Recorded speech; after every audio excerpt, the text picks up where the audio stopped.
Gusto ko lamang po talagang purihin ang ating magaling na senadora, Senadora Loren Legarda, sa pagkakabigkas po at ito pong usapin ng IDPs, lagi po talagang ang nagiging biktima nito ay ang mga kapatid po ninyong mga Muslim.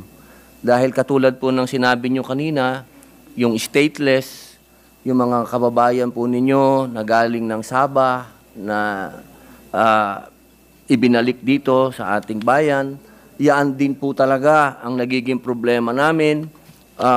Alam nyo man po ninyo sa tradisyon at kultura ng mga Muslim, talaga pong hiwalay ang babae at lalaki. At napakaganda po ng panukala na ito at sapagkat protection po ito ng mga kababaihan. At yaan po talaga ang laging prioridad ng mga kamuslimin. Ang babae po sa amin ay parang diamante, yaan po ay talagang aming kayamanan at napakaganda po nito.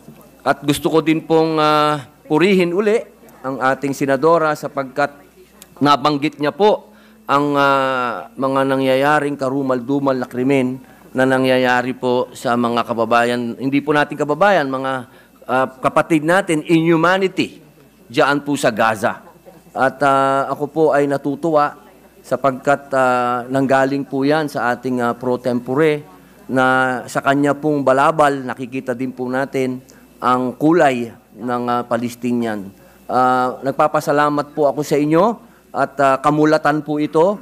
Binigyan niyo po ng kamulatan ang ating mga kababayan sa nangyayari, hindi lamang po dito sa ating bansa, kundi sa buong mundo. Kaya ako po ay kasama ninyo, kabahagi niyo po ako, mabuhay po kayo. Maraming salamat po.